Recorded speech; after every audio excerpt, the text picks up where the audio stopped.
अस्सलाम वालेकुम। Last lecture में हमने रेशो और प्रोपोर्शन का टॉपिक स्टार्ट किया था, तो फिर वीडियो लंबी हो रही थी तो सिर्फ रेशो को ही डिस्कस कर चुके थे। इस लेक्चर में हम प्रोपोर्शन को डिस्कस करेंगे। जो रेशो होती है वो दो क्वांटिटीज़ के दरमियान कंपैरिजन होता है। जिस तरह एक क्वांटिटी एक है, दूसरी क्वांटिटी बी है। इसके दरमियान जो कंपैरिजन होता है, या कंपैरिजन तो नहीं कह सकते, ए रेशो बी इसे हम कहते हैं। कंपैरिजन ही होता है बेसिकली वो।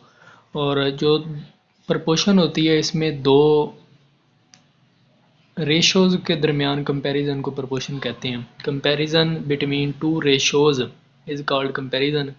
जिस तरह एक रेशो ये है, ए रेशो बी, ये प्रपोर्शन का साइन है, 4 dot C ratio D. A ratio B को हम इस तरह लिख सकते हैं, A divided by B is equal to C divided by D. Proportion का साइन ख़त्म होगा तो वो इक्वल टू आ जाएगा।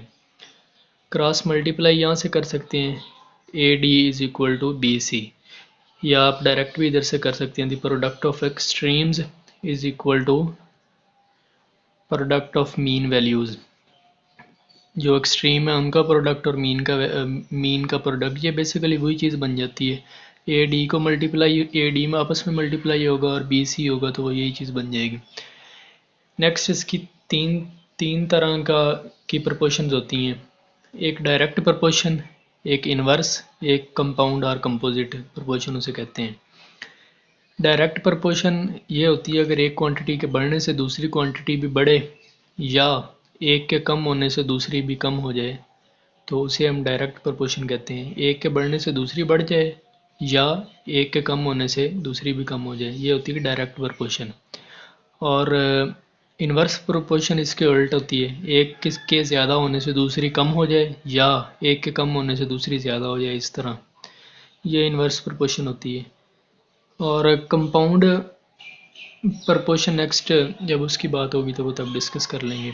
अब जो क्वेश्चन है इस तरह के पेपर में आए हुए होते हैं, इसमें आपको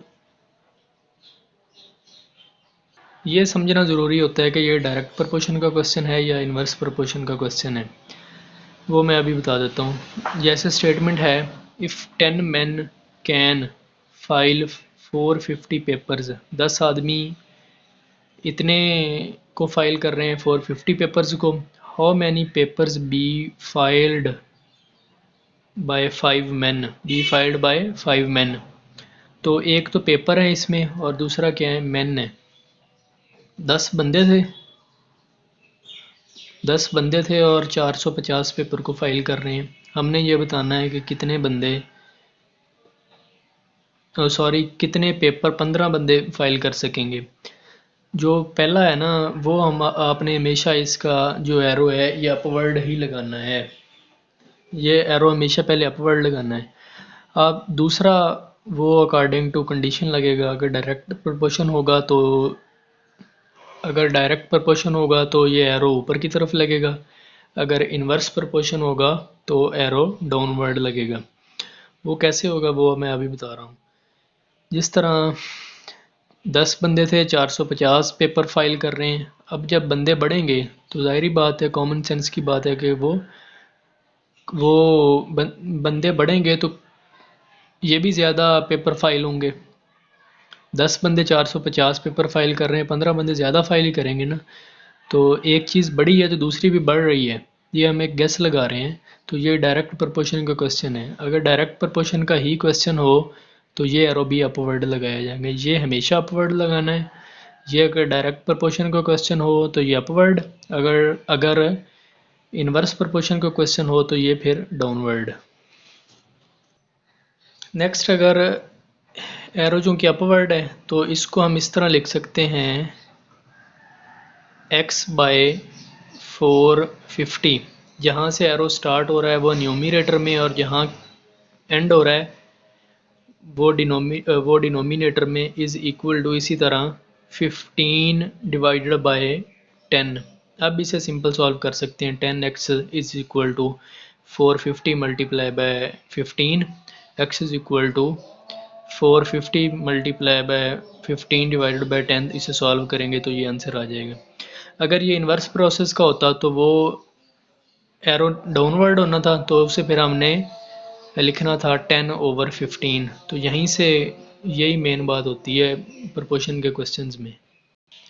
next example, a machine produces 1280 parts in 16 hours, how many parts would it make in a working week of 40 hours.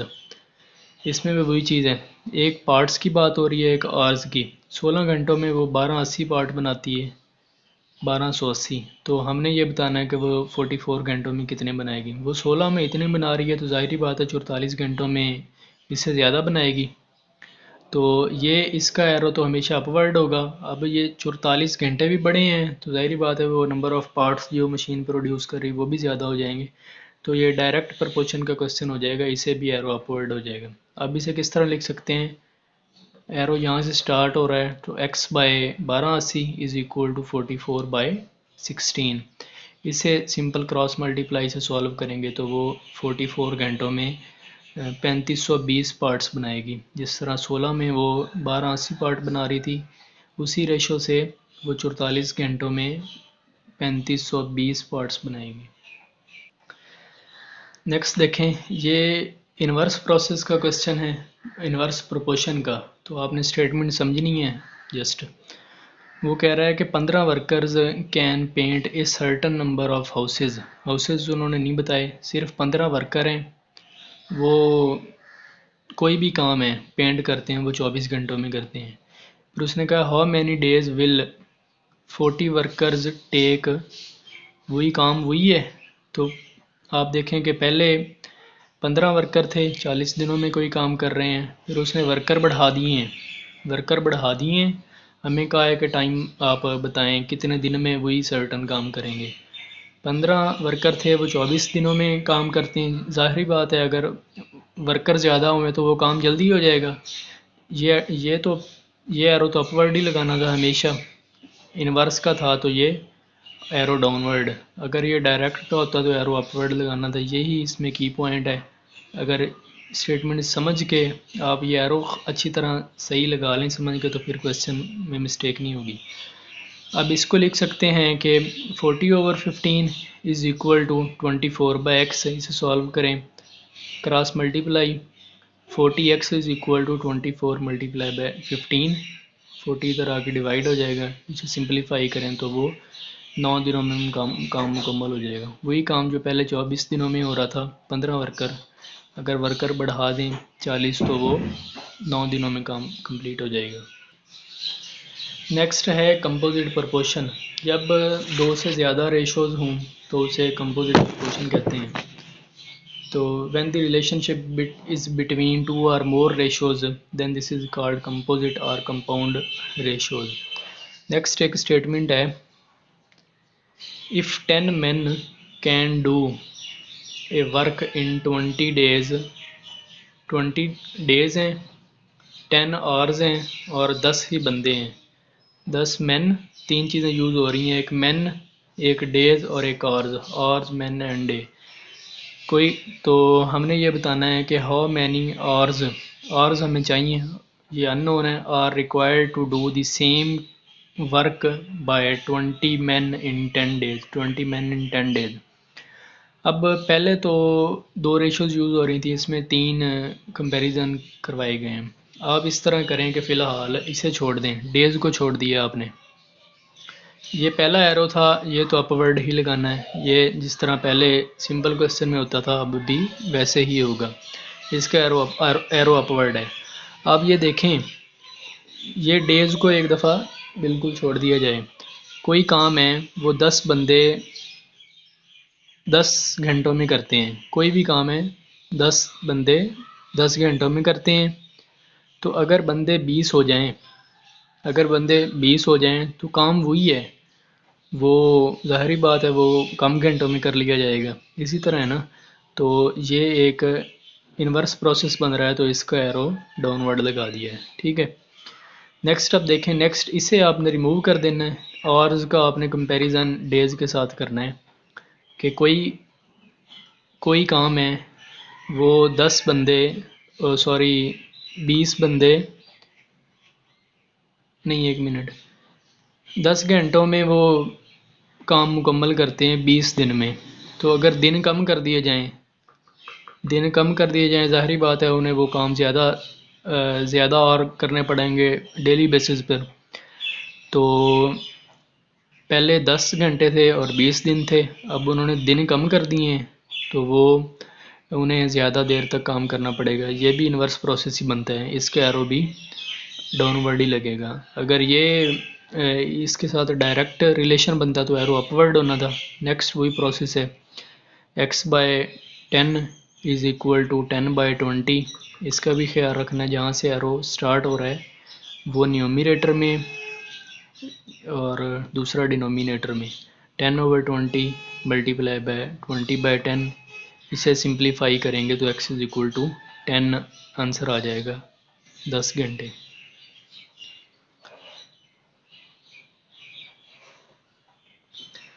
Next देखें,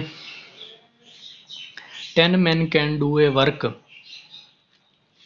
इन 50 डेज़।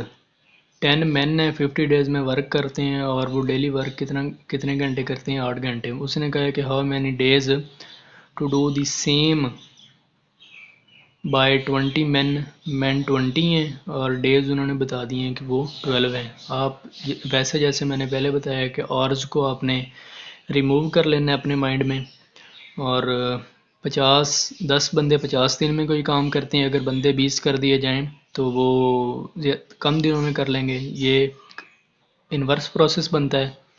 तो ये इन दोनों के दरमियान इन्वर्स रिलेशन, एक अपवर्ड दूसरा डाउनवर्ड, ये हमेशा अपवर्ड ही लगाना है, ये डाउनवर्ड। नेक्स्ट, आप अगर डेज़ और आवर्स का कंपैरिजन करें तो पहले कोई ख़ास वो बंदे आप वैसे ही कह सकते हैं, वो 50 दिनों में काम मुकम्मल करते हैं और डेली 8 घंटे काम करते हैं। अगर वो बता दें कि अगर वो डेली 12 घंटे काम करेंगे तो वो ज़ाहिरी बात है कम दिनों में काम मुकम्मल हो जाएगा। ये एरो भी डाउनवर्ड।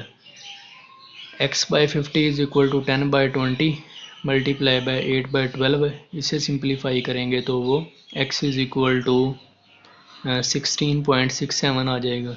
तो ये तो डेज इस तरह नहीं हो सकते। अगर वो पेपर में फिर क्वेश्चन 16 दिन आए तो 16 आंसर होगा, 17 आए इस तरह।